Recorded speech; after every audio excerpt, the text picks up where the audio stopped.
que va a estar a cargo del doctor Nelson Lafontaine. El tema es análisis dinámico, tiempo-historia, con integración en etapas. Por favor, sin más preámbulo, les voy a dejar con el doctor. Yo les pediría, por favor, que en el transcurso de la exposición silencien sus micrófonos y hagan sus preguntas por el chat. Muy bien, doctor Nelson Lafontaine, le dejo con el público. Muchas gracias, William. Muchas gracias a todos, amigos y amigos cercanos y hermanos que veo que andan por acá con nosotros acompañándonos el día de hoy. Agradezco verdaderamente el apoyo que nos han dado. El día de hoy van a permitir que comparta mi pantalla. ¿Ok? El día de hoy quiero compartir con ustedes un tema interesante. ¿Ok? El análisis dinámico, la integración temporal de la ecuación de movimiento mediante integración directa. Usualmente cuando realizamos análisis dinámico, a veces nos referimos a un análisis tal vez modal espectral, eh, modal tiempo-historia, ¿verdad? Pero en esta ocasión me quiero enfocar básicamente en los métodos llamados de paso a paso o métodos de integración directa que lo que buscan es integrar la ecuación de movimiento de manera temporal en el tiempo, ¿verdad? Entonces, aquí vamos a hacer una aplicación con el programa de ETABS y vamos a ver los métodos que tiene ETABS atrás, ¿verdad? Lo que tienen implementado. Vamos también a ver que detrás de los software de ETABS, lo que en realidad hay es un método generalizado implementado que puede simular todos los métodos de integración directa conocidos. ¿Por qué este tema es importante? Resulta que cuando abordamos un tema de análisis dinámico y queremos integrar en el tiempo, podemos hacerlo de dos maneras. O podemos desacoplar las ecuaciones de movimiento y utilizar un análisis, ¿verdad? Con las ecuaciones desacopladas, e integrar con las ecuaciones desacopladas. Podríamos utilizar Duhamel detrás y una vez integradas, ¿verdad? Las ecuaciones con Duhamel, volver hacia atrás. Pero el objetivo del día de hoy es revisar cuáles son los algoritmos que tiene implementado el programa de ETABS y con ello hablar de las bondades y limitaciones de que tienen los algoritmos, porque al fin y al cabo hay que conocerlos. ¿Bien?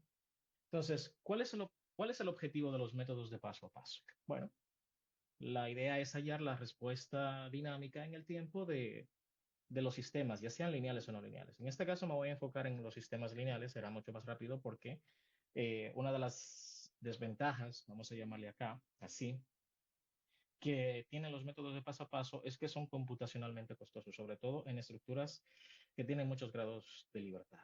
¿Ok? Inclusive en sistemas lineales hay que esperar cierto tiempo para poder encontrar la respuesta dinámica en el tiempo, valga la redundancia. Y esto puede ser un poco atractivo, pero en algunas ocasiones, sobre todo cuando hacemos análisis no lineal dinámico, tenemos que recurrir a ese tipo de metodología. Hoy vamos a venir con una presentación de unas series que estamos pensando hacer sobre temas de análisis dinámico, diseño por desempeño, el análisis no lineal rápido, hablar un poco del tema del amortiguamiento, pero todos son una serie de, vamos a decir, de pequeños seminarios, pequeñas charlas que daremos en el transcurso del tiempo, ¿no? En los métodos de paso a paso, la respuesta no se obtiene como una solución continua. Realmente lo que hacemos es discretizar en el tiempo. Utilizamos la discretización en el espacio, ¿ok? Para encontrar las matrices estándar, la matriz de rigidez, la matriz de masa, la matriz de amortiguamiento. Esto ya viene por los elementos finitos, pero al fin y al cabo, la ecuación sigue en continua en el tiempo. Entonces, necesitamos integrar en el tiempo y para eso son los métodos de paso a paso, ¿verdad? Entonces, nos interesa encontrar la respuesta en un determinado paso de tiempo. Hay dos tipos de métodos de paso a paso, se engloban en dos tipos de categorías que son métodos implícitos y métodos explícitos. ¿Ok?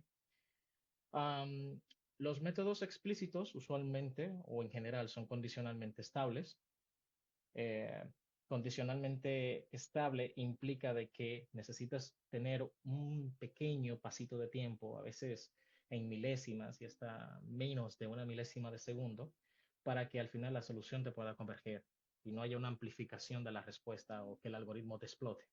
Esto es útil, los algoritmos explícitos son bastante útiles cuando tienes cargas que son muy rápidas, ¿no? Entonces, a veces no es atractivo en el sentido de que si tienes un modelo de muchos grados de libertad y necesitas integrar, qué sé yo, en el tiempo y hacer una simulación de 60 segundos, eh, los métodos explícitos pudieran tardarte, o sea, el coste computacional va a ser tremendo porque vas a necesitar, ¿verdad? Pasos de tiempo muy pequeños. La ventaja de esto es que eh, suelen ser, no tienes que resolver un sistema acoplado de ecuaciones, siempre y cuando la matriz de masa y amortiguamiento sean diagonales. Los métodos implícitos eh, pueden ser, a su vez, condicionalmente o incondicionalmente estables, dependiendo de los parámetros que se elijan, ¿verdad? Y que van a depender propio de las algoritmias que se propongan. Entonces, nos vamos a enfocar sobre todo en los métodos implícitos. ¿Ok? Vamos a considerar y tengan en cuenta que los criterios de estabilidad y convergencia que se van a presentar a continuación es aplicable para una estructura que tiene un solo grado de libertad. Al menos al día de hoy no he visto criterio de estabilidad y convergencia para estructuras que son más de un grado de libertad, pero son valores razonables que no permiten, ¿verdad?, introducir el parámetro y con ello confiar en que el algoritmo haga su trabajo. ¿Ok? La idea es resolver la ecuación de movimiento de un grado de libertad, no de manera exacta, esta ecuación diferencial de segundo orden, no de manera exacta, sino utilizando métodos de paso a paso. ¿Ok? En este caso, lo que yo tengo es la masa por la aceleración, más C, que es el damping, representa el damping, más K por U, que representa la fuerza elástica del sistema, igual a, en este caso, menos MA, que sería la aceleración o la fuerza que se va a poner en la base. Inclusive puede ser una fuerza en función del tiempo y no necesariamente tiene que estar en la base, ¿no? Entonces, la idea es calcular cuál es la respuesta de la estructura en el tiempo T sub I más 1, conociendo la respuesta en el paso anterior y ver en ese incremento de tiempo del tate dado, ¿verdad?, que se le ha dado a la estructura, valga la redundancia, cuál será la respuesta. ¿Bien? Muy bien, al final este tipo de sistema se divide todo, ¿verdad?, entre las masas y al final me queda el típico sistema de un grado de libertad en donde tengo las aceleraciones.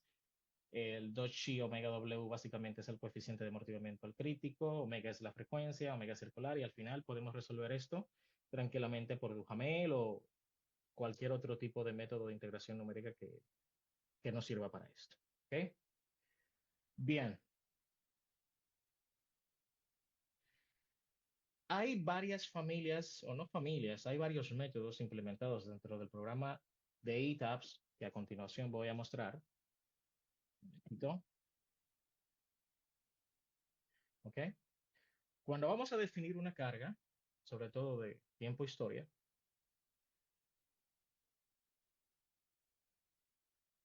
ustedes pueden definir dentro del caso de carga del load case un time history y pueden elegir cuatro tipos de metodologías de integración temporal. Linear modal, desacoplamiento modal, ¿ok? No linear modal, lo que se conoce como fast no linear analysis, linear integration, linear direct integration y no linear direct integration. Uno para el análisis lineal dinámico y el otro para el análisis no lineal dinámico, ¿ok? En esta presentación nos vamos a enfocar en el análisis lineal dinámico, en la cual los métodos de integración temporal, time integration, en CCI, básicamente tienen 5 disponibles. ¿Ok? Tenemos el método de Newmark, es un método de integración temporal, que depende de dos coeficientes, gamma y beta. Lo vamos a ver ahora a continuación en la presentación.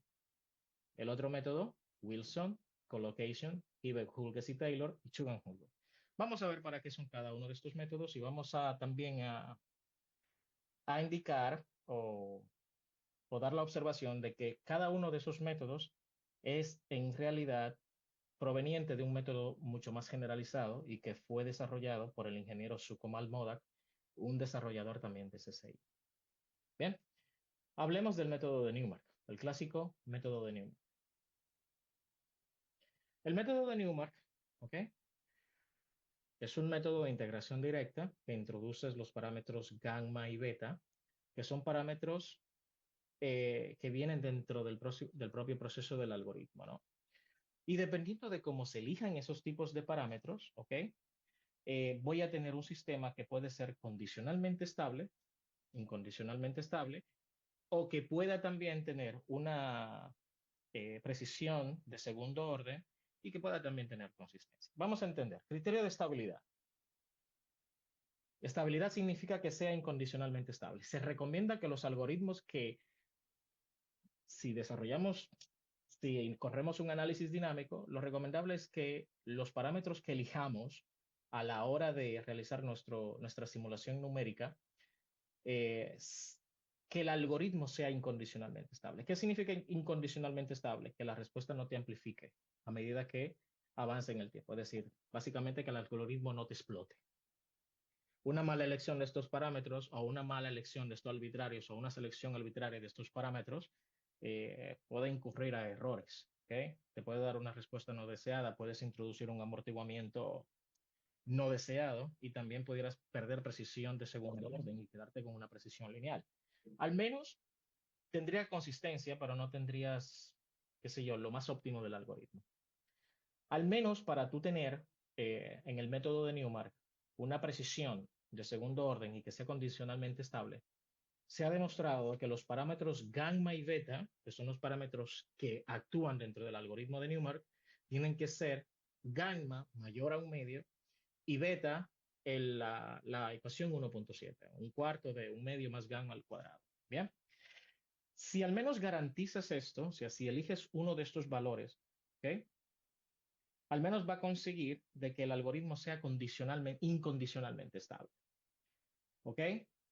Los valores recomendados son de que gamma sea 0.5 y beta 0.25. Son parámetros, son escalares. ¿Ok? El asunto es que si introduces un factor gamma mayor a un medio, estás introduciendo un amortiguamiento numérico a la estructura que resulta ser ficticio. Es decir, los valores recomendados de 0.5 y beta 0.25 no te introducen una disipación numérica, pero en el momento en que gamma sea mayor a un medio y selecciones betas en función del parámetro libre, que en este caso es gamma, entonces, si bien vas a tener si bien el algoritmo será incondicionalmente estable, resulta que estarás introduciendo un dumping numérico que te pueda, de alguna manera, o que te pueda, no, que te va a incurrir en un error en la respuesta, porque estás introduciendo un amortiguamiento y resulta que este amortiguamiento introducido es bastante alto, porque para valores bajitos, para valores ya cercanos a un poquito mayor a 0.5 de gamma, de 0.5 en gamma, ya te introduce un fuerte amortiguamiento y eso puede incluir inducir a errores, ¿no? Por lo tanto, hay que pensarse muy bien los parámetros, estos parámetros de gamma y beta, ¿ok? Y lo segundo es que los valores recomendados, al menos para no introducir una disipación numérica, a menos que uno tenga una buena razón para introducirlos, es que se mantenga 0.5 en gamma y 0.25 en beta. Bien. Hay varias familias del método de Newmark. Se han desarrollado varias familias como Linear Acceleration, que van a depender de cómo tú elijas los valores o como tú elijas los valores de gamma y beta, vas a tener distintos tipos de la familia de Newmark. Por ejemplo, si eliges gamma un medio y beta un cuarto, vas a tener lo que se le conoce en la literatura como la aceleración promedio o average acceleration. Si eliges gamma como un medio y beta un sexto, vas a conocer en la literatura lo que se conoce como linear acceleration y es un algoritmo condicionalmente estable. El asunto de la condicionalidad, repito, no es recomendado y vas a necesitar tener valores muy pequeños del paso de tiempo para que puedas tener convergencia. En pocas palabras, si eliges un valor de delta t muy alto, es posible que en cierto paso del tiempo, durante la simulación, la respuesta sea evidentemente no correcta. Se va a manifestar, se va a notar. Bien. Sigamos ahora con el método de Zeta Wilson. El método de Wilson en lo que he podido leer en la literatura, es un método que intenta, es decir, es un método que viene de la familia de Newmark y que intenta ser el método de aceleración lineal incondicionalmente estable.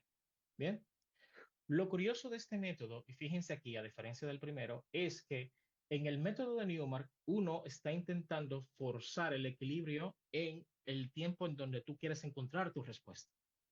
Aquí no.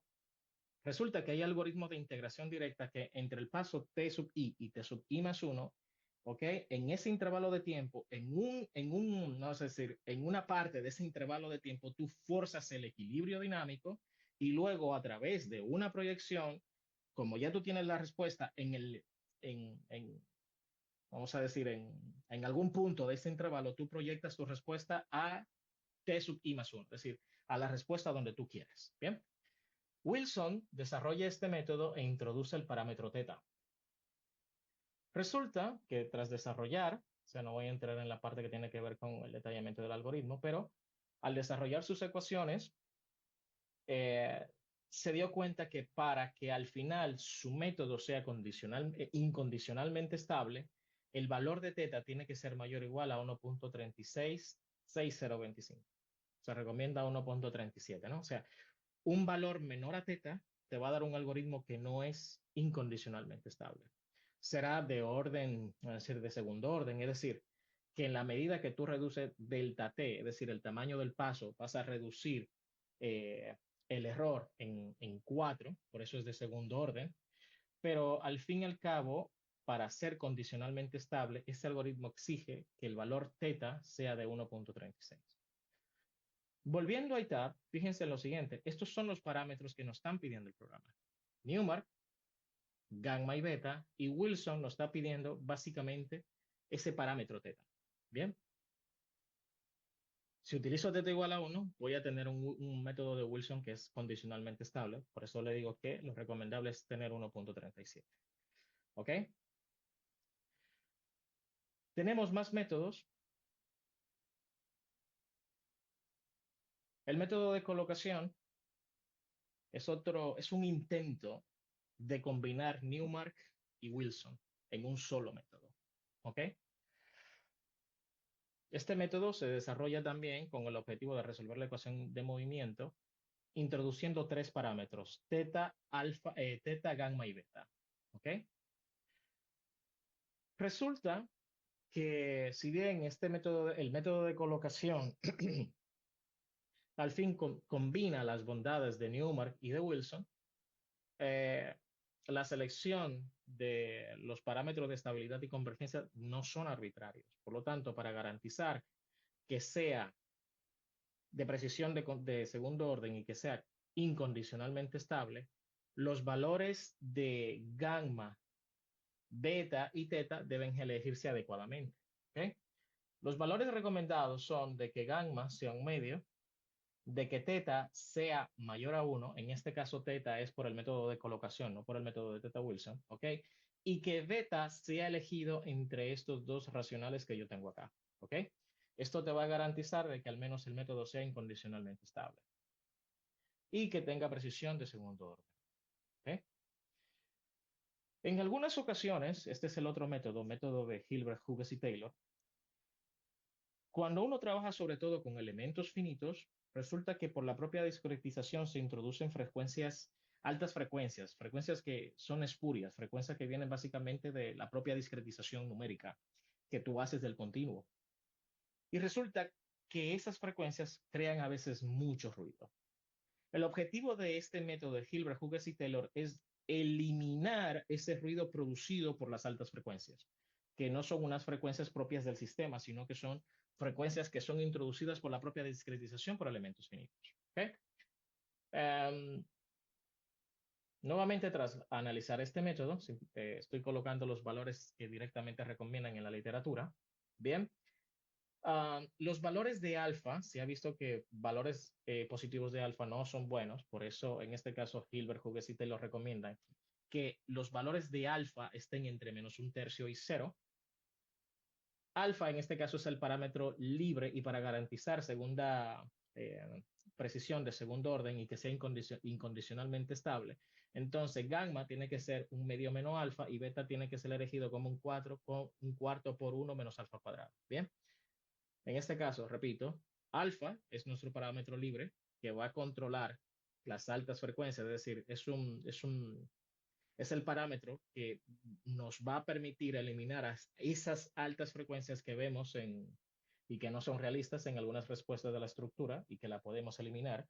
En algunas ocasiones se utiliza abusivamente el factor alfa llegando a menos un tercio, que inclusive segundo modos y tercer modos de vibración son eliminados indiscriminadamente. Por eso hay que tener mucho cuidado con cuáles frecuencias queremos filtrar, queremos quitar del sistema. Bien. Um, si nos vamos a ETAPS, ¿okay? Tenemos lo siguiente: colocación, los parámetros de estabilidad y convergencia que vimos, gamma, beta y teta, ¿okay? Y el método de Hilbert, Hughes y Taylor, que utilizan estos tres parámetros. Fíjense que aquí estos dos, gamma y beta, están frisados, es decir, están en gris, porque esto lo calcula el programa internamente y solamente uno tiene que colocar el factor de alfa. En el caso de que alfa sea cero, es como si uno estuviera en esencia Newberg. Es lo mismo, ¿ok? La idea es acá que coloques valores entre 0 y menos un tercio. eh, y obviamente eso es un poco de prueba y error para intentar eliminar aquel ruido numérico que tú ves en la respuesta, que no es propio de la estructura, repito, sino que es producto de la discretización. ¿Ok? Fíjense que yo si intento colocar un valor positivo, el programa me va a dar un mensaje. O sea, alfa no puede ser mayor a cero. ¿Ok?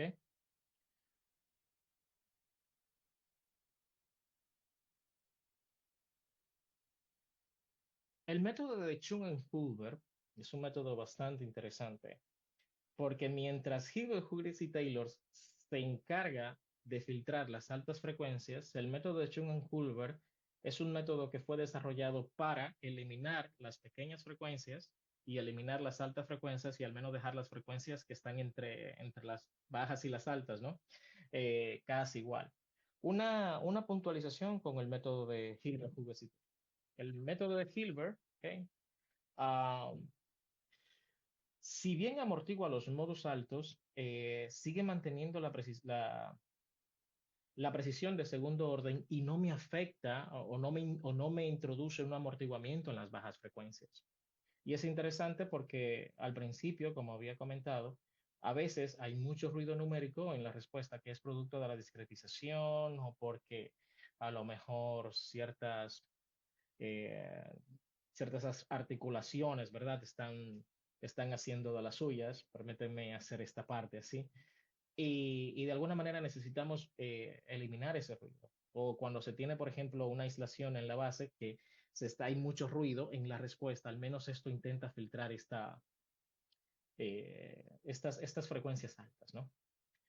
El método de Chung-Hulbert viene siendo como si fuera una mejora del método de HHT, como se le dice en la literatura, o Hilbert, Hughes y Taylor, y se le conoce también como el método Generalized Alpha, el método de alfa generalizado, y me permite hacer una combinación óptima entre las pequeñas y altas frecuencias e introduce cuatro parámetros: alfa F, beta y gamma, y si se eligen estos factores tal y cual y como presento acá, vas a garantizar de que sea incondicionalmente estable, que también tenga segundo orden de precisión. ¿Okay? Um, Como le había comentado, aunque el programa de ETAPS ofrece estos 5 métodos de integración temporal, lo que hay en realidad es un algoritmo generalizado implementado. El algoritmo generalizado fue desarrollado por el doctor Sukamal Modak. ¿Ok? Presento aquí para que ustedes puedan verificar el paper. The Generalized Methods for Structural Dynamic Application. ¿Ok? Fue desarrollado por Sukamal Modak. Y es un método que incluye todos los algoritmos descritos que están en ETAPS. ¿Okay? Y resulta que este algoritmo depende de 9 parámetros. Es un algoritmo realmente, um, digamos que mientras los otros métodos de integración temporal utilizan 3, 4, 2, ¿okay? Eso es un algoritmo, por así decirlo, que tiene 9 parámetros. ¿Ok? Y dependiendo cómo convenientemente tú elijas estos parámetros, vas a tener un método u otro. Por ejemplo, este método, al tener 9 parámetros, teta 1, teta 2, teta 3, gamma 0, gamma 1, gamma 2, beta 0, beta 1 y beta 2, ¿ok? Dependiendo de cómo tú eliges los valores o los parámetros de estabilidad y convergencia de Newmark, de Wilson, Collocation, Hilbert, Hughes y Taylor, o el método de alfa generalizado, ¿ok? Este algoritmo básicamente lo que hace es que es algo general, es decir, a partir de ese algoritmo se pueden derivar todos los demás casos, ¿ok? Le, le, les invito a que vean el paper para que ustedes vean qué es lo que tiene o cómo es que se concibió esta idea de tener todos los algoritmos en un solo. Por ejemplo, para el algoritmo de Generalize que utiliza estos nuevos parámetros, los parámetros de Newmark que solamente utilizan 2 parámetros, beta y gamma, este algoritmo es equivalente a Newmark siempre y cuando teta 1, teta 2 y teta 3 sean igual a 1, gamma 0, gamma 1, gamma 2 se seteen de esta manera, es decir, 6 beta, 2 gamma, 1 para gamma 0, gamma 1 y gamma 2 respectivamente, y beta 0, beta 1, beta 2 para 6 beta, 2 gamma y 1 respectivamente. Bien. Es decir, que a partir de este algoritmo se pueden derivar todos los demás. ¿Ok? De ahí, ¿de Este, cuánto has algor comprado? este algoritmo también propone, esto fue extraído del propio paper, ¿ok? Los parámetros los parámetros de estabilidad y convergencia, ¿no? Que te garantiza consistencia y segundo orden de precisión y también estabilidad, ¿ok? Aquí, por ejemplo, podemos ver, tal y como había presentado, ¿ok? Que Newmark es segundo orden de precisión y también condicionalmente estable siempre y cuando tú elijas que gamma sea un medio y que beta sea mayor a gamma sobre 2, ¿ok? Y así sucesivamente para los demás algoritmos. Lo interesante de este caso es que aunque ustedes no lo vean dentro del programa, cuando ustedes eligen un valor de los parámetros de estabilidad y convergencia, una vez elegido el método en cuestión, el programa lo que hace es que calcula los coeficientes que se utiliza detrás y con ello comienza a resolver su problema. Es decir, se tiene un solo algoritmo generalizado que simula todos estos casos que están aquí. Newmark, Wilson Collocation, HATT, WBZ, Generalized, Theta Method, B2 métodos, S32 métodos. Al menos lo que están publicados en el paper. ¿Ok? Quiero hacer la salvedad de algo. Voy a mostrar algo. Un momentito. ¿Ok? En el paper, parece que está libre por academia. El programa, cuando se despliega el análisis dinámico, presenta una información relacionada con el factor que se está multiplicando con la matriz de masa, la matriz de amortiguamiento y la matriz de rigidez. ¿Okay? Estos factores que ustedes ven acá, gamma 2 por teta 1, gamma 1 por teta 2, gamma 0 por teta 3, son factores que se está multiplicando la matriz de masa, amortiguamiento y rigidez respectivamente, y una vez calculado comienza a ser el proceso de integración numérica. En este caso, ¿ok? La variable en cuestión o la variable en el algoritmo de cálculo es lo que ellos llaman delta U. Bien, a la hora de correr este análisis, por ejemplo, antes de yo hacer algunas corridas, quiero presentarle algo. ¿Ok? A la hora de correr este análisis, el programa presenta ciertas informaciones que tal vez uno la pudiera pasar por alto. Y es una, y es una información que está ahí para lo que están familiarizados para dicho algoritmo. Por ejemplo, sabemos que estamos utilizando el Time Integration Method, en este caso Newmark, y se están utilizando el Stiffness Integration Factor, el Damping Integration Factor y el Mass Integration Factor como 1.63. Esos son parámetros, ¿ok? Estos números que están acá salen específicamente de estos valores, es decir, de estos parámetros de estabilidad y convergencia que tras tú seleccionar los parámetros de estabilidad y convergencia del método de Newmark, ¿ok? El programa lo convierte en sus propios coeficientes y los aplica acá para calcular, en este caso, la matriz de rigidez efectiva S. ¿De acuerdo? Un ejemplo de ello, por ejemplo, para el algoritmo que estoy, para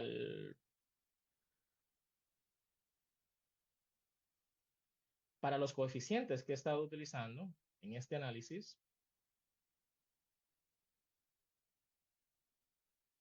¿ok?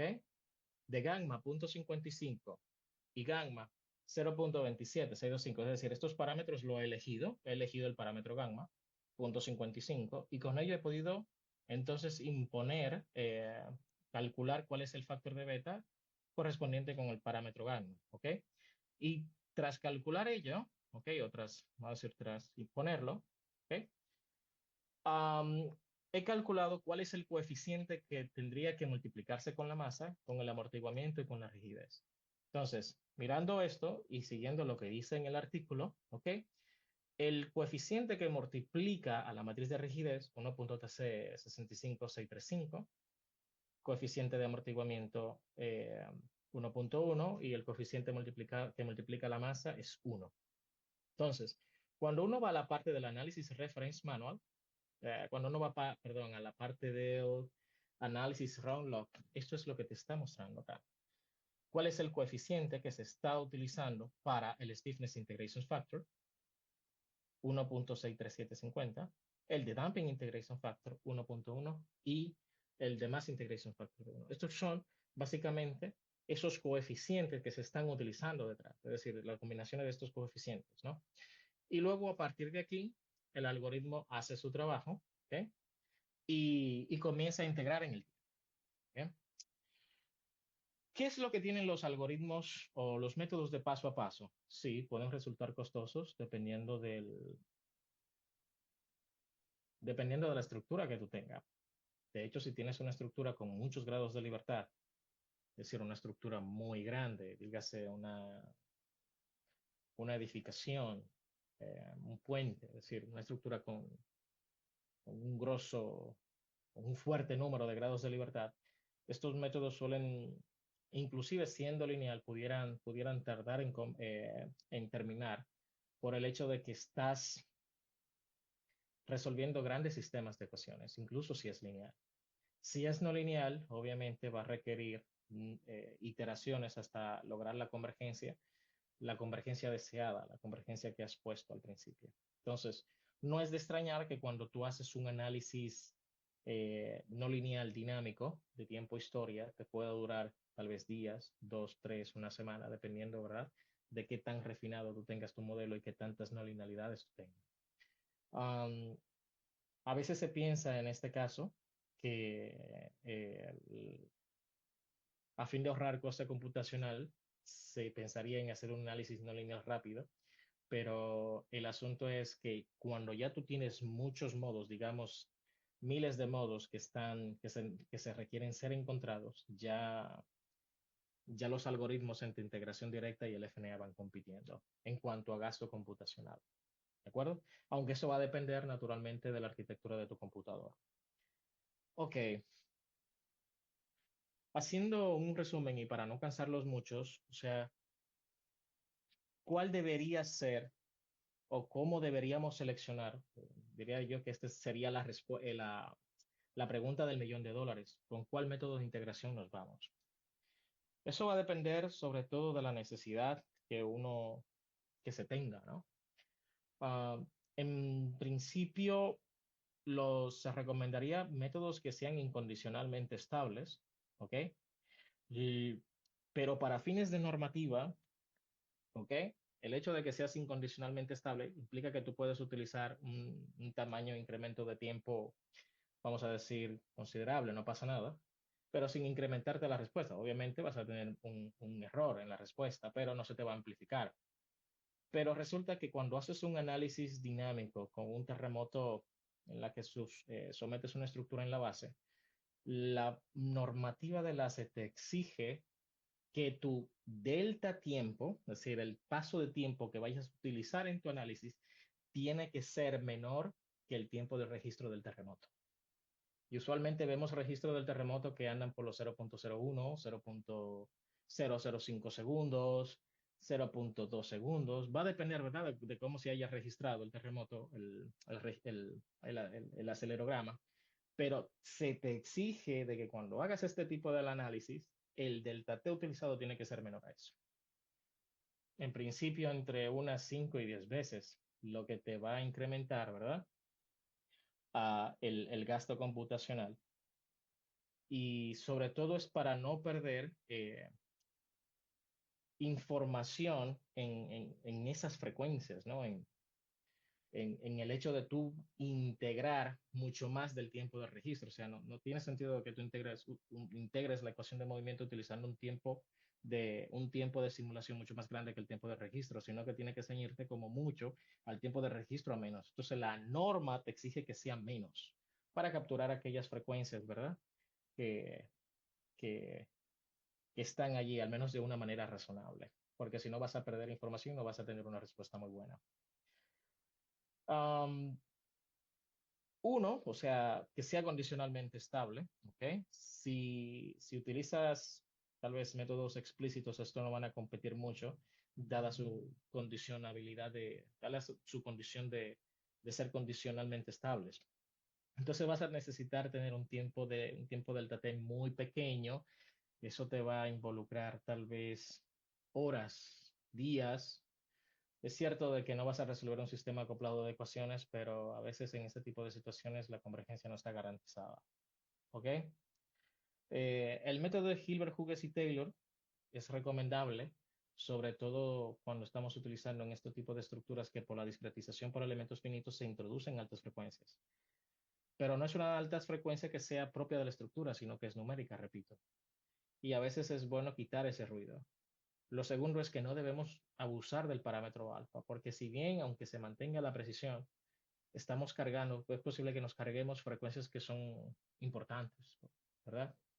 Eh, y que pudieran afectar la respuesta del sistema. Bien. Um, También sería ideal filtrar esas frecuencias altas, pero sin hacer o sin disminuir en lo más posible las frecuencias bajas. ¿Ok? Entonces, es una pregunta que requiere de criterio ingenieril y que al final se requiera o que el ingeniero que esté utilizando estos métodos, ¿verdad? Sepa cuáles son las limitaciones de estas cosas. Usualmente, ¿qué es lo que se toma? Bueno, se toma Newmark o se toma Hilbert, Hughes y Taylor con alfa cero y se introduce el amortiguamiento ya sea a través modal o el amortiguamiento viscoso. Es un tema para otra ocasión, sobre todo que el tema del Rayleigh damping, ahora mismo hay mucha controversia con este tipo de damping, pero que al día de hoy se sigue utilizando. Bueno, al menos eso es lo que hacemos en la practicidad. No es el mejor damping del mundo, pero al menos es lo que tenemos. ¿Ok? Um, Vamos a pasar ahora, ¿ok? A hacer unas pruebitas numéricas con ello, ya que hemos visto los métodos, ¿ok? Los diferentes tipos de métodos. Y mi mensaje era que quería que ustedes vieran de que al final estos métodos que están aquí no son más que un caso particular de un método generalizado, ¿ok? De un método generalizado de análisis dinámico, de tiempo, de análisis de paso a paso de integración por integración directa desarrollado por Sucomal. Y que dependiendo de cómo uno elija los parámetros, ¿verdad? Este mismo algoritmo es capaz de simular todos estos métodos detrás. ¿Bien? Um, Muy bien, para definir un análisis de tiempo-historia, ¿ok? Basta con definir una función, un registro, o ya sea una función que me permita a mí des, eh, simular cómo va a variar la carga en el tiempo. No necesariamente tiene por qué ser un terremoto.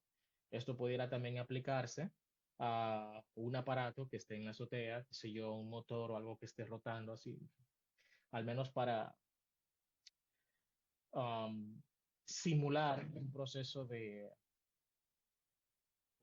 dinámico, ¿verdad? De alguna carga senoidal o un registro, una carga que varía con el tiempo. O sea, esto al final, esta función de Time History Function lo que me va a permitir es indicarle al programa cómo es que va a variar la carga, ¿ok? En este caso, lo que yo he hecho es simplemente una función, un registro de un terremoto escalado, ¿ok? Y que tiene esta pin, es un acelerograma, ¿ok? Fíjense que el delta T utilizado es 0.02 segundos.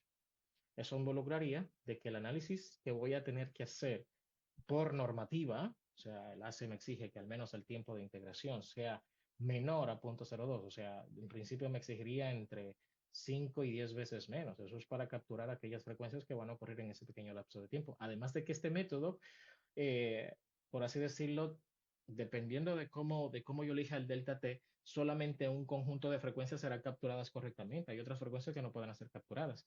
Esto no pasa con los métodos de análisis modal o con el FNA, que no es sensitivo al delta t y te captura muy buena la respuesta. El asunto es que estos métodos, por el método de desacoplamiento modal, cuando ya hay no linealidades, sobre todo la de pi delta, ¿ok? Eh, hay que tener claro de que no se hace equilibrio, o sea, tú aplicas y utilizas una matriz de rigidez con la que vas a hacer un análisis modal, pero eso no implica que cuando tú cambies y hagas, por así decirlo, la conversión de el desacoplamiento modal, en esa parte se está haciendo equilibrio, se está forzando equilibrio. No, tú forzas equilibrio en un análisis de integración directa, mientras que en un análisis del FNA, que básicamente, o aquellos análisis que utilizan desacoplamiento modal, tú no forzas equilibrio con P delta como tal, es decir, tú no resuelves un sistema acoplado de ecuaciones. Tú obtienes una matriz de rigidez, desacoplas, resuelve tu ecuación diferencial y luego vas para atrás. ¿Ok? Pero se supone que el error en cierto sentido se compensa porque en el momento en que la estructura va y vuelve, hay columnas que se cargan, otras se descargan y se supone que hay un balance. ¿Ok? Esos son de los asuntos. Mientras uno resuelve el problema en el espacio modal, en el espacio modal no se exige solamente equilibrio con esas ecuaciones modales, pero cuando tú vas al sistema original, eh, por así decirlo, tú obtienes una respuesta, es satisfactoria, es muy aceptable, pero lo que es equilibrio, forzar equilibrio como tal, cuando tiene los efectos no lineales, entonces no tanto. Bien. Um, ok, volvemos a esto con 0.02. Ok, entonces cuando venimos acá a load cases, okay, definimos un análisis de tiempo-historia, de tipo time history, y elegimos Linear Direct Integration. Aquí podemos ver lo siguiente. Podemos elegir, ¿ok?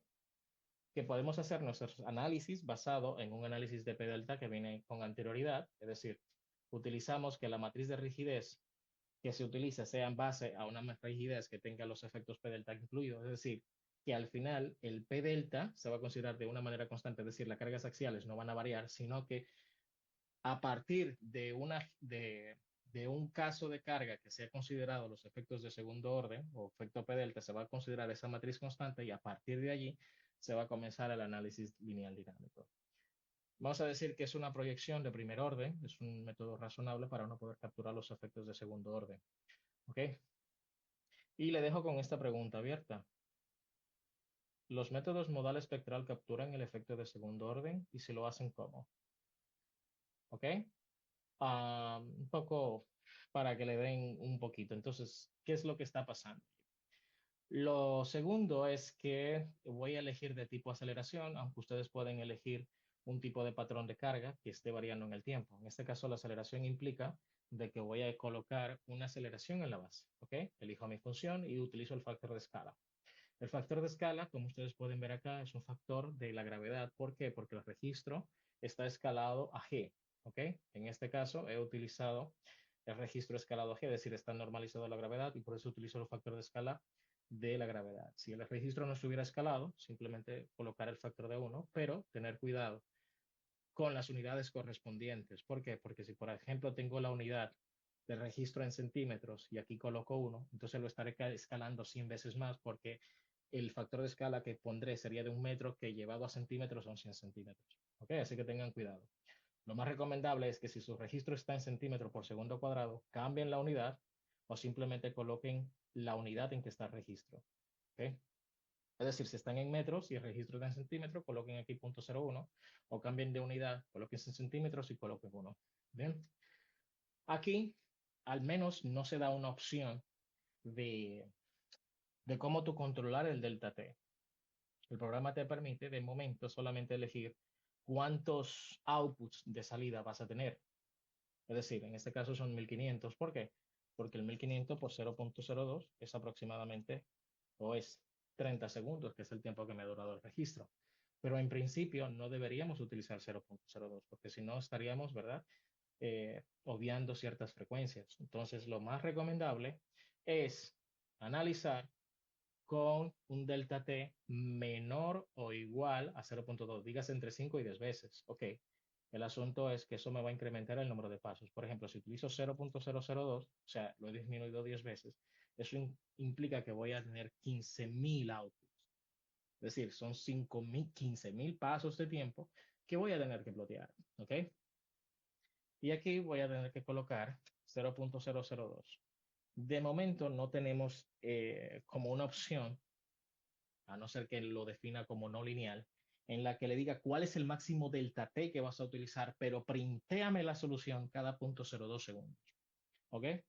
Entonces, a veces la cuestión acá en, la, en un análisis dinámico de tiempo-historia es qué tanto gasto computacional voy a tolerar y qué tanta precisión eh, voy a aceptar.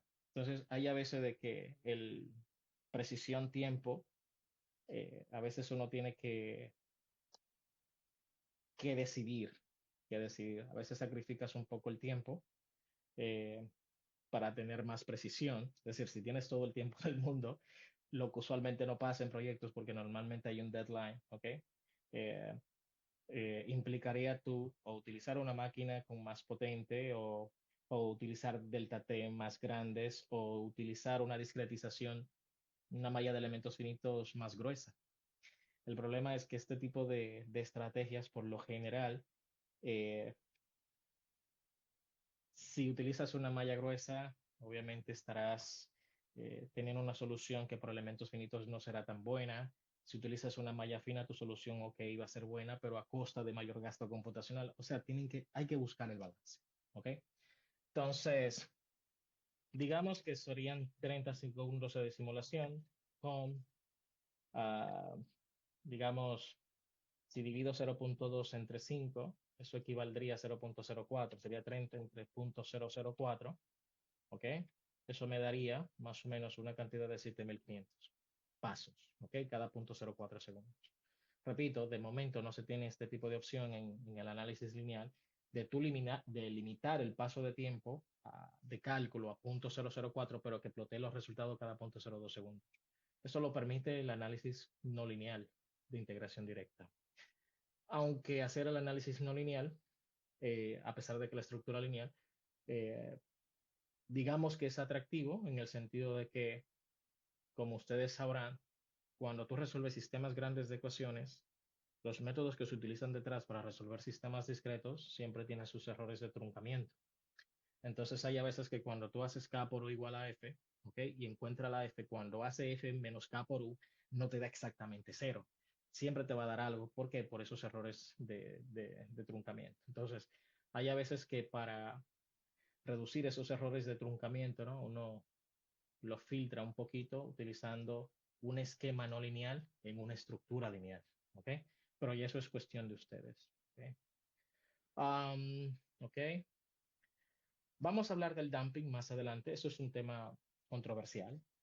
Eh, el programa te permite especificar el dumping, el viscose proportional dumping, lo que ustedes conocen como Rayleigh dumping, ¿ok?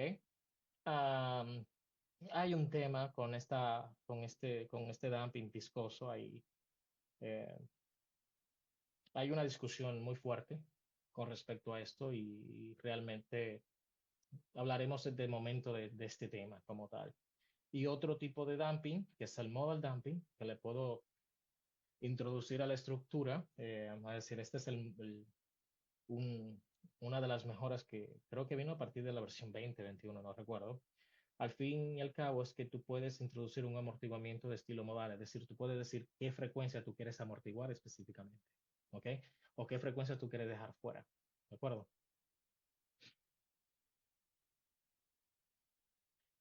a veces puede suceder de que um, el algoritmo te explote o tenga una falta de convergencia. Claro, tengan en cuenta, los parámetros de estabilidad y convergencia están pensados para estructuras de un solo grado de libertad. En estructuras de varios grados de libertad, esto, ¿qué le digo? O sea, al final uno cruza los dedos, o sea, uno toma estos parámetros, se sabe que funcionan, son razonables, ¿ok? Pero para estructuras de más de un grado de libertad, lo que pasa es que está el efecto de las altas frecuencias eh, y es posible que los amortiguamientos introducidos en las altas frecuencias te limiten el delta T a utilizar en el análisis.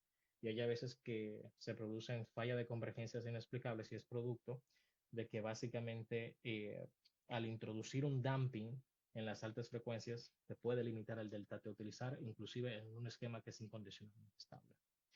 ¿Ok? Time integration. ¿Ok? Como ya habíamos repetido ya con esto, claro, estamos acabando, no se preocupen, ya nos vamos. Tenemos distintos tipos de método, como ya ustedes lo han podido observar. Por ejemplo, si utilizo un Newmar de 0.5 y un número de 0.25, que es lo que me permite a mí eh, disipación cero y precisión de segundo orden, ¿ok? Vamos a darle una pequeña corridita, ¿ok? En lo que el análisis se hace, ¿ok? Va a tomar sus 2 minutos. Si quieren, aprovechamos William para cualquier preguntita que salga a partir de ahora, ¿ok? Um, con punto 50 y punto 25, los parámetros que se van a utilizar para los factores de rigidez, amortiguamiento y masa son 1 y 1 y 1.5, ¿ok? Vamos a ver. 1.5 para la matriz de rigidez, es correcto. 1 para damping y 1 para mass stiff integration factor. O sea que fíjense que lo que hay detrás de los programas es básicamente el método generalizado. En lo que esto va corriendo, o sea, eso va a tomar su tiempecito, porque fíjense, son 0.004 segundos, ¿ok? De simulación, son 30 segundos el paso de tiempo son 0.004 segundos, ¿ok? Es lo que se recomendaría, o es lo que la se recomendaría que se haga. O sea, hay a veces que vamos a decir, uh, economía computacional, como dicen los abogados de economía procesal, ahora por economía computacional, se setea directamente el valor máximo del tiempo del registro, pero no es lo ideal porque estarías dejando de considerar ciertas frecuencias. Si hay alguna pregunta hasta acá en lo que esto va analizando, si hay alguna pregunta hasta acá.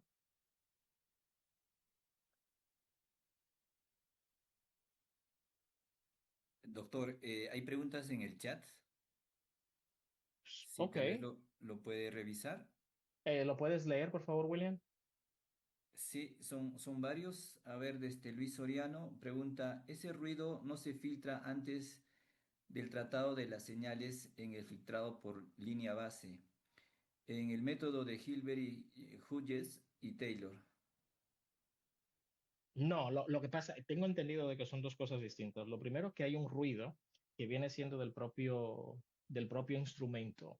Cuando tú mides el acelerograma, hay un ruido que tú lo quitas, que es del propio instrumento. Y lo que te queda es el movimiento del terreno como tal, la aceleración del terreno. Pero el otro ruido que me estoy refiriendo es un ruido numérico debido a la discretización que es empleado en tu método de tu continuo. ¿Ok? Entonces ya es algo intrínseco del modelo, es algo puramente numérico que, que a veces afea la respuesta, te da algo irrealista. Entonces lo que tú dices, en este ruido no es realista, no es de la estructura, entonces tú lo que haces es que lo quitas. Entonces, una cuestión es el ruido que, que viene de la parte del instrumento a la hora de medir el record o el registro, y otra cosa es el ruido proveniente del análisis numérico, que es propio del método numérico como tal. Sí, la siguiente pregunta sería, ¿qué método recomienda para una estructura con amortiguamiento añadido, con aisladores o con disipadores? Uf, buena pregunta. Hay que probar. Esto es test and trial. O sea, yo preferiría utilizar en este caso el FNA, Fast Nonlinear Analysis. Esto me garantiza que no voy a tener esa dependencia así del tiempo y además tengo la oportunidad de controlar eh, amortiguar modos, ¿verdad? Tengo esa opción de amortiguar aquellos modos que deseo eh, de una manera, vamos a decir, clásica. Puedo imponer un amortiguamiento en determinado modo. Tengo esa facilidad, pero cuando son estructuras de este tipo que quieres utilizar integración directa, a veces hay problemas de convergencia un poco complicados, ¿no? Diría que probaría entre Newmark con cero disipación y un Hilbert, Hughes y Taylor tratando un alfa con un valor negativo, pero que no supere -0.1. O sea, es algo de test and trial y revisar si la respuesta parece razonable. Ok, acá hay otra pregunta que dice 5 a 10 veces menor que el tiempo de registro, es decir, si es 0.01 el tiempo de registro, hablaríamos de 0.002 segundos o sec o 0.001 segundos o sec, bueno, abrevia. Sí, segundo. O sea, al final es lo que la normativa intenta hacer que el ingeniero haga es que no utilice un delta T que sea igual al delta T de registro, sino que utilice un delta T menos. Hay a veces que a lo mejor tú corriendo la estructura con el mismo delta T de registro, con la mitad del delta T de registro, no vas a tener una variación significativa. El asunto es que tal vez a nivel global no lo veas, pero posiblemente a nivel local, eh, digamos que hay algunas frecuencias que está dejando fuera. Entonces la normativa yo no sé si yo no lo llamaría, yo no sé si llamarle recomendación o no, porque lo que dice la normativa es como mandatorio, es prescriptivo como tal. Lo que te exige es utilízame un delta T que sea entre, no recuerdo ahora mismo el nombre, pero yo sé que primero es menor um, que, el, que el delta T de registro y que está entre 5 y 10 veces. Entonces, ese es el delta T máximo que tendrías que utilizar en tu análisis, básicamente. ¿Ok? Fíjense que ahora mismo tengo 5 segundos. Hemos estado aquí y esto ha durado 5 minutos. Cuando ustedes hacen, por ejemplo, un análisis de estilo modal espectral o un análisis modal eh, cronológico, esto se hace más fácil porque las ecuaciones se desacoplan, ¿verdad? Y luego esas ecuaciones se desacopladas se integran con Duhamel o con el mismo Newmark y luego se va para atrás. O sea, del espacio modal luego vas al espacio real, vamos a llamarle así, y ya con eso obtiene la respuesta, superponiendo, ¿verdad?, cada respuesta modal. El asunto es que el análisis de integración directa al tú resolver un sistema acoplado de ecuaciones te hace más caro y eso va a depender, ¿verdad?, de qué tan grande es tu sistema. Lo segundo va a depender de la arquitectura computacional y hay problemas que en ocasiones hacer esto es un problema muy grande. O sea, es cuestión de paciencia, es cuestión de tú dejarlo, ver qué pasa y luego cuando termine el análisis revisar si la respuesta te parece razonable. Lo que sí recomiendo siempre es que intenten, cuando trabajen con métodos de integración directa, que los algoritmos, que los parámetros de estabilidad y convergencia te garanticen de que sea incondicionalmente estable. ¿Ok? ¿Más Bien, a preguntas? ver, sí, a ver, ¿qué método recomienda si se está usando Time and History, no linear direct integration con aisladores? Yo me iría por FNA, por Fast Nonlinear Analysis, te repito. Eso lo vamos a ver en otros videos que tenemos pendiente, ¿verdad, William? Más adelante de cómo realizar correctamente el FNA y sobre todo, cómo setearlo. Porque el FNA es un método sumamente poderoso, pero siempre y cuando tú tengas una buena base de vectores Ritz. Si no tienes una buena base de vectores Ritz o si no consigues de una manera, por así decirlo, una buena representación de los vectores Ritz para tu problema, los resultados del FNA no serán buenos, porque va a depender de cómo tú extraigas o cuáles son los vectores Ritz que estás utilizando. Es extremadamente potente, no le digo que no, y es extremadamente rápido, pero va a depender de los vectores Ritz que puedas eh, que utilices. No depende de la cantidad, solamente depende de la calidad de los vectores Ritz. Si no utilizas buenos vectores Ritz, los resultados no serán buenos. Bien. Con respecto al nivel de mallas, ¿qué valores recomienda para mallar losas, muros, columnas y vigas, buscando el equilibrio de eficiencia, precisión? No, es que esto no es una respuesta, eso va a depender de cada modelo matemático que tengas. Al fin y al cabo, ten en cuenta que los modelos de elementos finitos son elementos convergentes, es decir, a medida que tú discretizas, vas a obtener una solución mucho más cercana a lo que se espera, vamos a decir, a la teórica. Entonces, lo recomendable es, aunque a veces no hay tiempo para hacer esto, debido a que muchas veces estamos limitados con los proyectos, es que tú hagas una sensibilidad del análisis a través del mallado, que tanto me cambia el resultado si utilizo una malla la mitad de fila.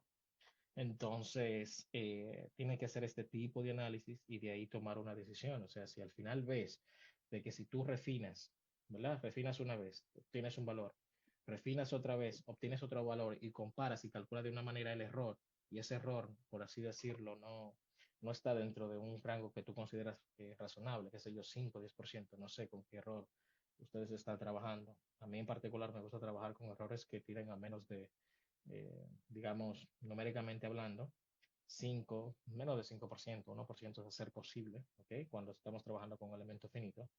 Entonces, uno hace un análisis de sensibilidad del mallado, pero va a depender obviamente de, de la zona donde tú quieras encontrar esfuerzos. Por ejemplo, no, si es algo, por ejemplo, que me quiero enfocar en, en algún muro que tenga algún hueco, ¿verdad? Y quiero saber cuál es el estado tensional que va a tener ahí. Entonces, naturalmente, puedo refinar en esta zona porque estoy interesado en esa zona en particular, ¿ok? Uno refinaría, en principio no hay un número mágico del tamaño de malla. Lo que hay es tips. ¿Y cuáles son los tips? Tú refinas en la zona donde tú entiendas de que va a haber grandes gradientes de tensiones. Eso ocurre en esquinas, en donde hay huecos de ventanas, en, generalmente en huecos, ¿verdad? En discontinuidades del diafragma, en ese tipo de cosas acá. Si no haces esto, entonces las fuerzas, obviamente las fuerzas van a estar en equilibrio para ese modelo numérico, pero eso no quiere decir que esas fuerzas sean suficientemente razonables para diseño. Entonces es allí que tú tienes que decidir y revisar si las fuerzas que obtienes por elementos finitos son razonables para tú hacer tu diseño. Elementos finitos es un método de aproximación.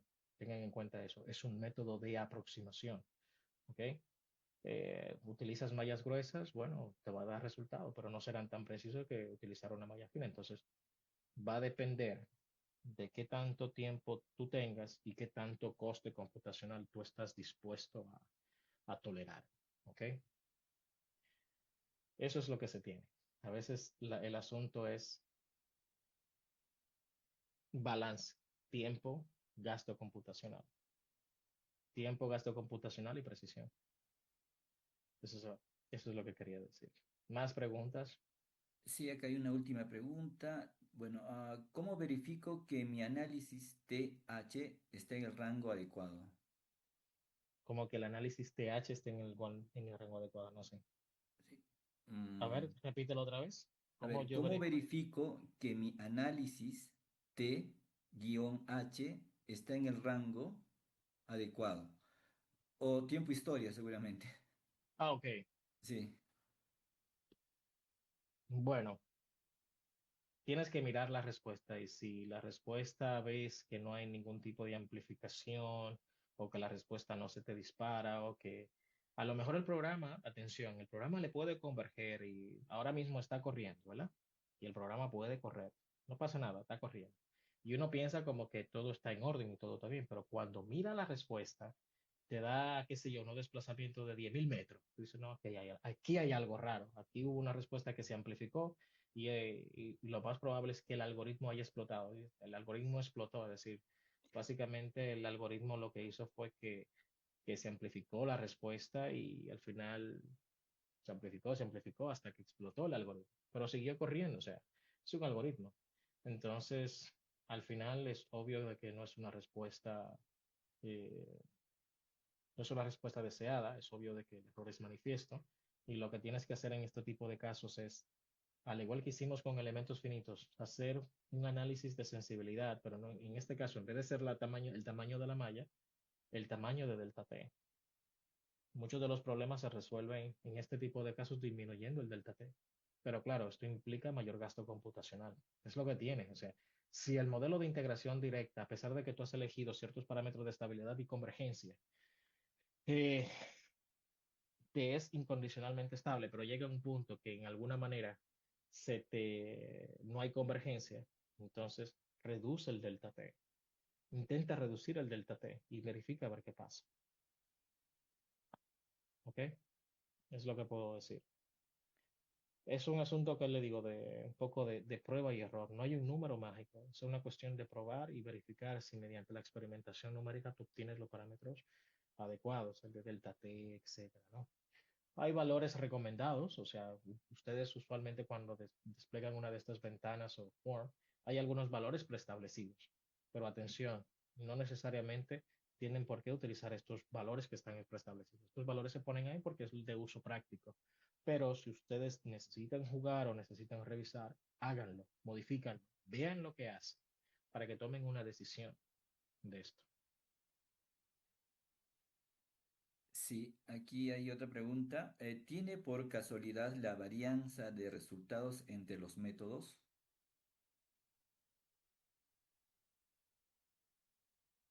Usualmente esto está en cualquier libro de dinámica, o sea, si se quiere comparar que da resultado de cada método, eso ya está bien descrito en los libros de dinámica, de estructural, que comparan, ¿verdad? Hacen una estructura, ya sea un péndulo simple o una estructura de 2 grados de libertad, etcétera. Lo, lo analizan con estos tipos de métodos y se verifica, ¿verdad?, cómo es su precisión, cómo es la respuesta, qué tan preciso es uno con respecto al otro, etcétera, ¿no? Ya eso está bastante estipulado en los libros de dinámica. Y repito, son métodos numéricos que están allí para la integración temporal de la ecuación del movimiento. Lo que tenemos que estar claros con qué objetivo lo vamos a utilizar. ¿Okay? Los más populares, lo que comúnmente veo que se usan son el método de Newmark, con anticipación cero, y el método de HHT. Claro, en el caso de que tú necesites, por ejemplo, filtrar bajas frecuencias y altas frecuencias, entonces el método de Chung-Pulver te puede proporcionar es un buen método de integración directa. Otros métodos como Theta Wilson, colocación o ¿qué otro era? Wilson y colocación, ¿no? Son métodos, ¿verdad? Que aunque el programa lo tienen allí, o sea, se sabe que Wilson muchas veces puede subestimar, a veces sobreestimar o subestimar la respuesta, es decir, que puede introducir un amortiguamiento severo, al igual que Newmark, en el momento en que utilizas un gamma distinto a punto 5, mayor a punto 5, te amortigua tremendamente la estructura que tú dices, ¿de dónde ha salido ese amortiguamiento? Y a lo mejor cuando tú analizas la estructura todo está bien, todo está nítido, pero hay que tener en cuenta de que has introducido artificialmente un amortiguamiento que no está, que no es real y que no es físico. Entonces, por eso hay que tener mucho cuidado con estos algoritmos porque te pueden introducir en el sistema un amortiguamiento que es ficticio. Entonces, a veces el amortiguamiento es bueno, o sea, bueno es filtrar a esas frecuencias que son espurias, le dicen frecuencia en espuria. Por ejemplo, lo que hace el Hilbert, Hughes y Taylor, de quitarte las frecuencias, las altas frecuencias producidas por la discretización por elementos finitos, que te hacen ruido, pero cuando ya tú utilizas un alfa no razonable, a veces te puedes cargar frecuencias que son importantes en la respuesta. Muy bien, ya se acabó el análisis, ¿ok? Una vez realizado este análisis, ¿ok? Fíjense que en este caso he utilizado una estructura, una malla de elementos finitos, digamos, no muy buena, o sea, es bastante gruesa. Simplemente lo hice eh, para poder agilizar un poco la presentación. Lo segundo es que inclusive con un delta T bastante pequeño, fíjense que duró alrededor de unos 10 minutos corriendo el modelo. No es de extrañar de que si yo refino la malla de elementos finitos que yo tenga acá, me tome más tiempo porque ahora el sistema de ecuaciones simultáneas, es decir, mi sistema de ecuaciones será más grande. Bien, entonces, ¿ok? Una vez haya terminado esto, ¿ok? Puedo ver cómo es la respuesta es decir, de cualquier parte de mi estructura en el tiempo. Puedo ver, por ejemplo, cuánto se ha desplazado este nodo en el tiempo. por ejemplo, voy aquí a la parte de Time History, ¿ok? Y eso lo que me está diciendo ahora mismo la estructura no tiene amortiguamiento. Yo tengo una aceleración en la base y realmente me estoy cargando la parte de la física del amortiguamiento propio estructural. Ahora mismo no tengo amortiguamiento. Y es como si la estructura estuviera bailando, pero sin amortiguamiento. Y por razón que ustedes ven esta respuesta. ¿Ok? Entonces, si ustedes se fijan, si yo hago un zoom acá, ¿ok? Fíjense cómo baila un poco la estructura de arriba abajo, ¿ok? Arriba, abajo. Y resulta que justamente el tiempo que toma la estructura de llegar de este lado a este lado es lo que me define el periodo de la estructura. Aquí yo puedo ver cuál es el periodo estructural. Al menos puedo ver el primer periodo, ¿ok? Aquí, a ver si puedo tener esto. Estos son frecuencias, pueden ver este salto aquí. Esto ya es la influencia de modos altos de vibración, que cuando yo, por ejemplo, intento utilizar Hilbert, Hughes y Taylor, ¿okay? Si aparece mucho ruido de este estilo, esto no es un, vamos a decir, esto no es un ruido, sino que es un efecto de los modos superiores, pero si lo tuviera en una estructura un poco más, con más grados de libertad, etcétera, el método de Hilbert, Hughes y Taylor se encargaría de filtrar esto y me diera una respuesta, ¿verdad? Con esto así, sin este sub y baja que tengo cortito acá. Pero lo bueno de esto es que puedo ver la información de la dinámica, o sea, puedo inferir cuál es el periodo estructural con esto, con esta información. Cuando tú haces un análisis no lineal dinámico, eh, resulta que el periodo de la estructura te puede variar por el hecho de que estás entrando o que puede entrar en juego que ciertas rótulas plásticas estén plastificando y eso te cambia el periodo de la estructura, te cambia, por tanto, la respuesta dinámica ¿verdad? En alguna parte de la simulación. Y también te puede producir desplazamientos eh, inelásticos y derivas residuales que quedan al final del análisis. Entonces, eso es algo que también ciertos códigos de diseño por desempeño te exigen ver qué tanto son las derivas residuales. Es decir, una vez has sometido la edificación a un terremoto, ¿verdad? ¿Cuáles son las derivas que te quedan después de este terremoto? Entonces, esto es una manera muy estupenda de poder ver. ¿Okay? Aquí estoy mirando el base reaction. ¿Okay? Perdón, quiero mirar este punto. Este punto es el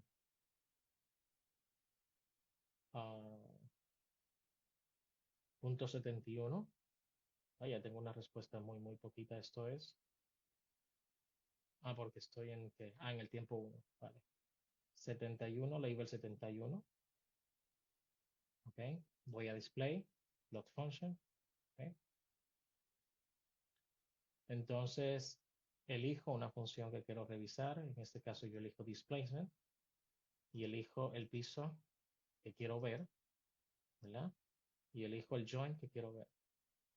Y también elijo el grado de libertad que quiero ver, u X, u Y, u Z. Puedo ver tanto desplazamientos como desplazamientos absolutos. ¿Cuál es la diferencia entre ellos dos? Desplazamientos o no desplazamientos relativos. Los desplazamientos absolutos incluyen el desplazamiento de la propia base. Entonces, una vez elegido, ¿ok? Simplemente le elijo cuál es la función que quiero verificar, o sea, cuál es la función que quiero ver. Y aquí yo puedo verificar cómo es que en este registro, ¿ok?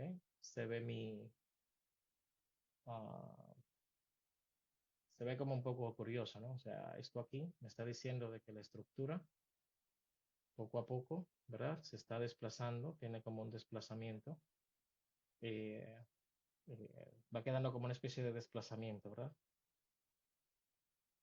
No me esperaría esto, ¿ok? Otra cuestión acá es, a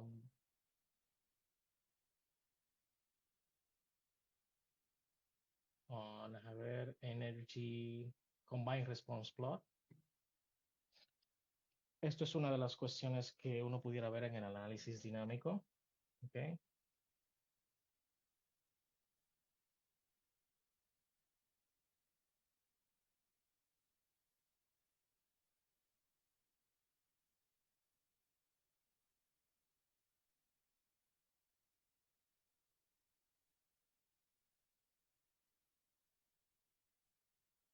Y ya con esto acabamos. ¿Ok? Esto es una gráfica del Story Response Plot que me permite a mí ver cómo se comporta la estructura en el tiempo. ¿Ok? Aquí estoy mirando los desplazamientos, están leyendo los desplazamientos. Estoy mirando las derivas, estoy mirando el shear, estoy mirando el overturning moment. ¿Ok? Lo que sería el momento de contra el momento de vuelco. ¿Ok? Un momentito, por favor, en lo que termine el análisis.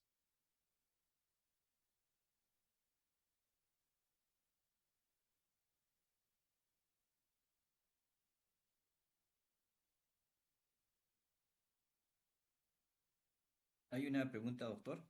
Ajá. Sí. Al correr un tiempo historia en el software, ¿es posible calcular el factor R para una estructura nueva? Y si el modelo o el análisis permite calcular el factor R, ¿es compatible con el R igual a 8 o a teta? No sé. Si fuera No. una estructura de marcos o pórticos, ¿es correcto este criterio? ¿Hay algún estándar que lo indique o lo normalice? Mm, que puedas calcular un R con un análisis de tiempo historia. No lo sé, no lo he visto. No lo he visto. El FEMA tiene un procedimiento para tú calcular estos coeficientes, pero no creo, me parece que no utilizan un análisis dinámico. Te digo, no, me parece que no, no lo sé.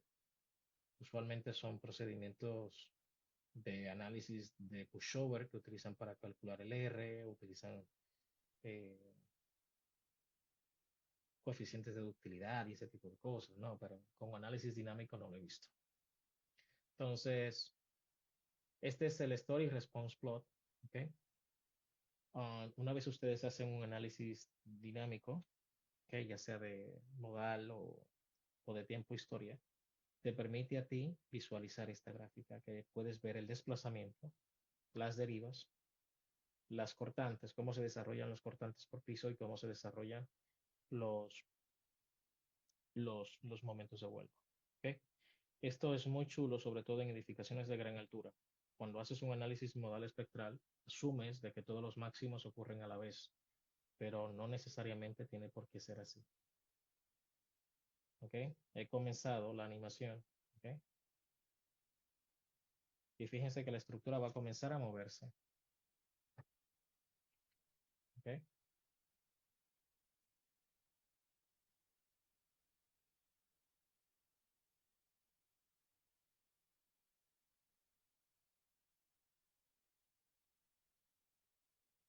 Parece que había elegido ahorita un desplazamiento como un punto que no era representativo, porque puedo ver aquí que los desplazamientos en metros están en el orden de 20 por 10 a la menos 3. Ok, y vemos. Ok,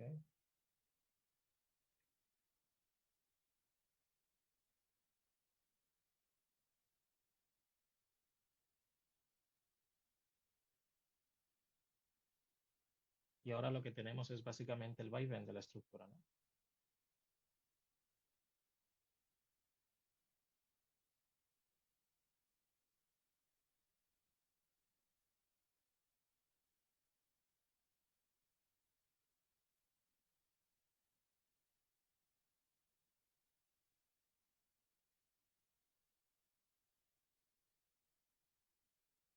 Ok, será un poco larguillo si dejamos correr esa simulación, ¿ok? Pero ya con esto, ¿ok? Ya con esto nosotros podríamos revisar las respuestas, ¿ok? Del análisis lineal dinámico, ¿ok? Puedo verla por tiempo o puedo ver los valores máximos o mínimos, ¿ok? Claro, eso es lo que tiene este tipo de análisis, que al tener tantos datos, el programa necesita leer esos datos y luego procesar esos datos para poder visualizarlo. Entonces, en un análisis de tiempo-historia, vas a tener siempre valores máximos negativos, ¿verdad? Los máximos negativos y los máximos positivos. ¿Bien?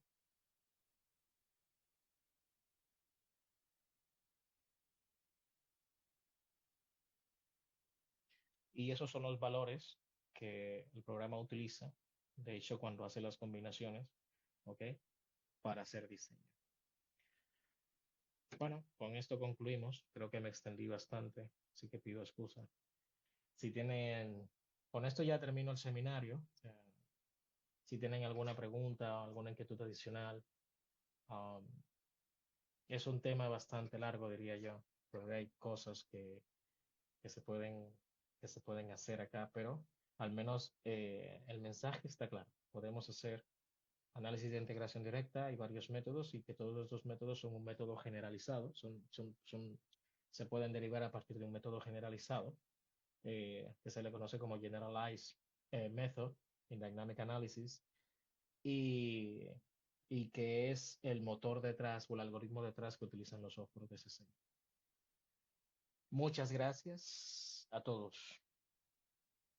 Sí, doctor, hay dos preguntas, no sé si puedo Ujú. leerlo. Sí, sí, sí, claro. Sí, dice que, bueno, ¿podría explicar qué me indica el momento de volcamiento? Vale, el momento de volcamiento, ¿ok? Es el momento que te ejerce la carga lateral con respecto a la base. ¿Ok? Imagínate que tú tienes cargas laterales que van en la dirección X. Esas cargas laterales generan un momento torsor alrededor del eje Z, perdón, alrededor del, del eje X. Imagínate, tienes una fuerza que va en la dirección Y. Vamos a ponerlo así en planta. Ok, ok. Voy a bajar acá. Perfecto. Ok. Tienes una fuerza lateral, que en este caso es X. Ten en cuenta que hacia acá es el eje Y global, es el eje X global, y apuntando hacia ustedes, ¿okay? Está el eje Z, ¿okay? Ese momento, esa fuerza te produce un momento, ¿okay? Con respecto al eje Y, lo que estás mirando es básicamente ese momento, el momento de vuelco, ¿okay? Que te genera, o sea, es el momento con respecto al, al eje Y sobre la estructura. ¿Okay? De igual manera, si aplicas una fuerza en el eje Y, vas a ver un momento ¿okay? que, que se va a hacer, o que, un momento con respecto al eje X, ¿no? Entonces es lo que llama un momento de vuelco. Entonces, estos momentos de vuelco, si vemos la estructura como si fuera un péndulo invertido, ¿okay? ¿Okay? Es el momento que vas a tener aquí en la base. Entonces, ¿cómo tú contrarrestes ese momento? Ese momento de vuelo, teniendo suficiente carga gravitacional. Si no tienes suficiente carga gravitacional, o sea, asumiendo de que estamos, ¿verdad?, con esto empotrado, pero se supone que al final necesitas tener una cimentación lo suficientemente robusta para poder contrarrestar todo este momento de vuelco que te están generando todas las cargas laterales. A eso se refiere momento de vuelco. ¿Bien? Entonces, los momentos de vuelco son ploteados por piso. Es básicamente un corte del momento generado de esa fuerza acá, un momento generado de esas dos fuerzas en este punto, un corte, ¿verdad? Del momento generado de estas fuerzas en este punto y finalmente el momento en la base que son los momentos generados por esta fuerza laterales aplicadas en los pisos sobre en la parte de la base. Espero que se haya entendido. Si lo puedo explicar, si no me han entendido, lo puedo intentar explicar de otra manera.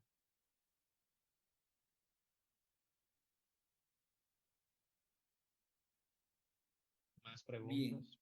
Y la última pregunta sería, ¿se podría ver la estructura animada también en función del tiempo? Sí, puedes crear el video, pero realmente no lo voy a poder hacer aquí porque toma su tiempo la compilación, ¿ok? Pero sí puedes animar la estructura, ¿ok? Puedes animar la estructura,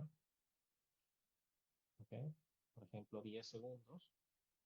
Aquí podemos verla y en File, Create Video, Multistate Animation, puedes utilizar este comando para hacerlo, ¿ok? Entonces, este es el comando utilizado. Siempre es bueno hacer una animación de qué es lo que pasa, cómo se mueve la estructura para ver si es razonable. A ver algo. Ahorita elegí un punto exacto. Había tomado el punto 71. Déjame tomar el label 71.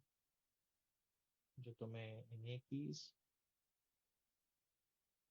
label 71, parqueo.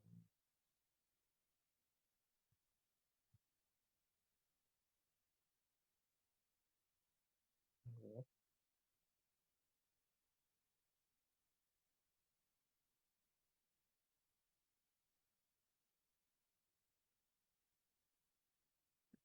estoy mirando la respuesta aquí, pero ¿por qué me está dando esto así? Es curioso. Vamos a ver algo. El algoritmo se ve que no explotó, pero vamos a ver si hago absolute max.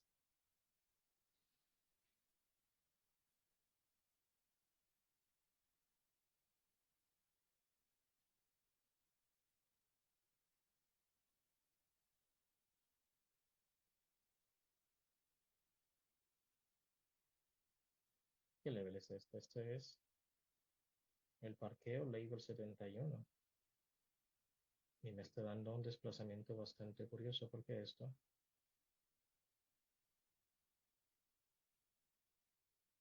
No debería, no debería.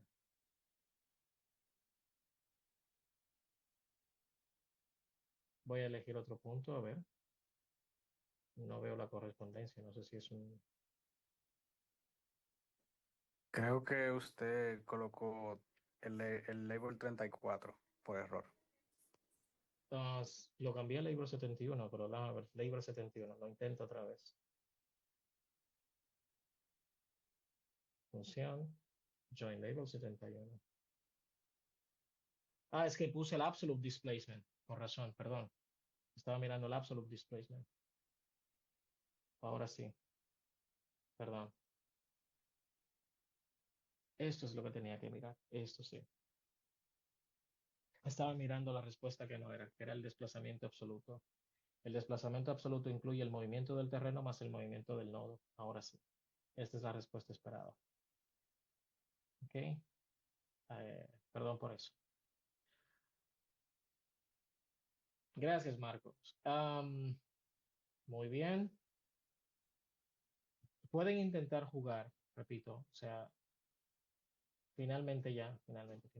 Pueden jugar con estos parámetros de estabilidad y convergencia. ¿Ok? Y cuando utilizan el método de Newmark, tengan cuidado con ese ganglio. ¿Ok? Porque introduce un amortiguamiento numérico que te puede dañar la precisión de la respuesta. Por eso es que Newmark, punto 5 y punto 25, eh, no introduce, o sea, este método en sí no introduce una disipación numérica y es usualmente usado. Entonces, se mete el damping o el amortiguamiento a través del Rayleigh o el modal damping, pero muy pocas veces he visto que se introduzca un amortiguamiento numérico con Newmark en la practicidad que tengo. Muy bien, William, creo que podemos dejarlo hasta acá. Quiero agradecer a todos por su atención. Creo que ha habido un público enorme, interesante. Gracias a los amigos que han estado por acá, a todos aquellos que han apoyado y me despido formalmente. Muchas gracias a todos. Muchas gracias, doctor, por su tiempo. Sabemos que tiene que atender a los ingenieros que están en el globo. Muy bien, gracias también a los participantes. Vamos a hacer una serie de webinar con el doctor Lafontaine. Así es que esténse atentos, por favor. También los invito a los siguientes webinars que tenemos en nuestra plataforma, en la opción de videoteca o también del calendario. Eh, Vamos a ver un poco. Por favor, aquí en calendario tenemos nuestros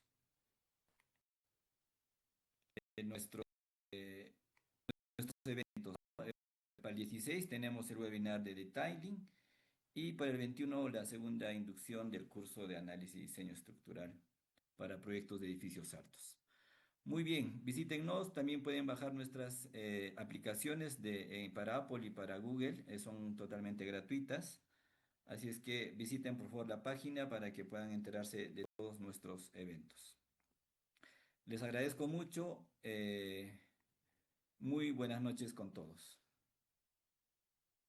Gracias, buenas noches también.